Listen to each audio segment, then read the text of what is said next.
nous allons voir la programmation orientée objet en Java. Nous avions vu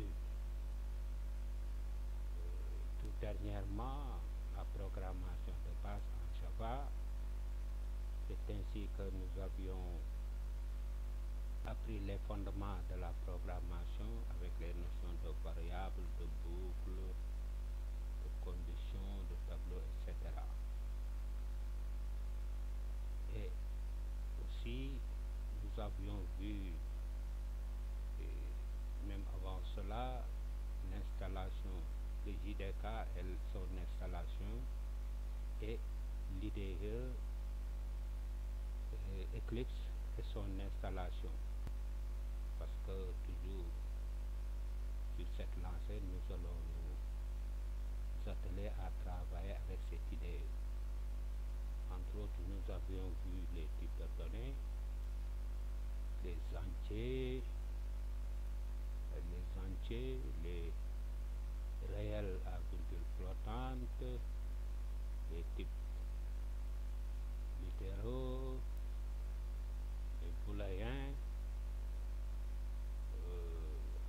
Ensuite, nous avions vu les chaînes de caractères avec l'API string, parce que tout ce qui est chaîne de caractères est géré par l'API string. Et avec string, on a vu d'abord un seul caractère, c'est-à-dire le char, et avec plusieurs caractères, on a eu la chaîne.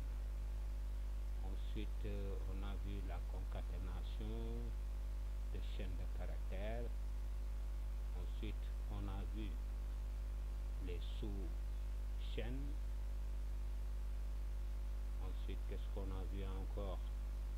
En tout cas, tout ce qui se rapporte, toutes les fonctions englobées, beaucoup de fonctions englobées par l'API string, allant de la comparaison de chaînes à l'atteinte d'un caractère au milieu d'une chaîne. Ensuite, qu'est-ce qu'on a vu?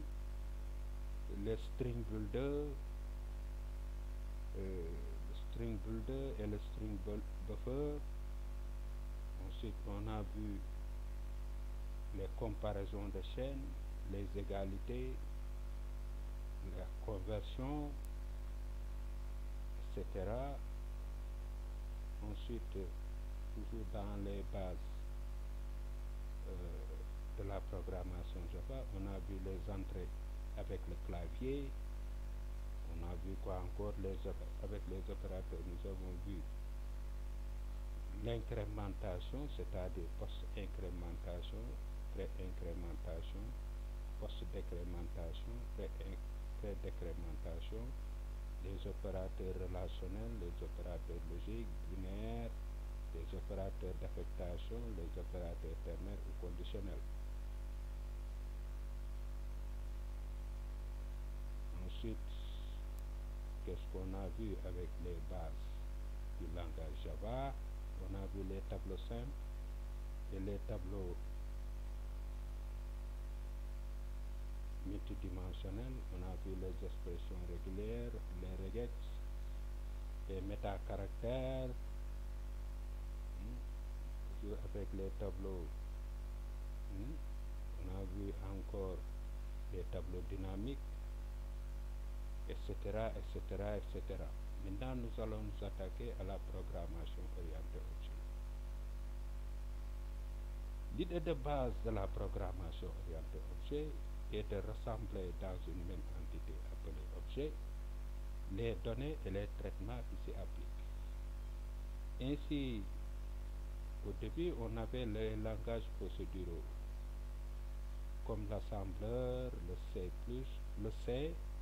le Pascal, etc., où on a les données d'un côté et la logique de l'autre. Ainsi, le code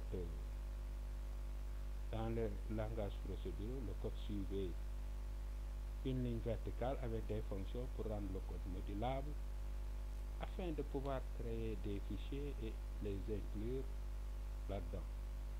Ainsi, les programmeurs devaient se concentrer sur les algorithmes en produisant des codes de données complexes et difficiles à réaliser, ce qui entraîne des limites pour les projets de grande taille difficiles à mettre à jour.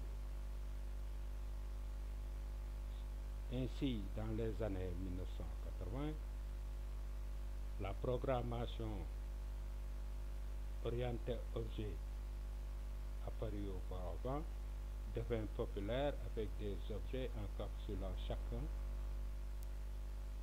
ses données et sa propre logique, ce qui fait que les différents objets pourront communiquer entre eux. Alors, ce qu'il faut remarquer ici aussi, la programmation orientée objet n'est pas un langage, c'est un paradigme, c'est-à-dire un ensemble d'idées qui entraîne une modification facile des programmes et leur modularité.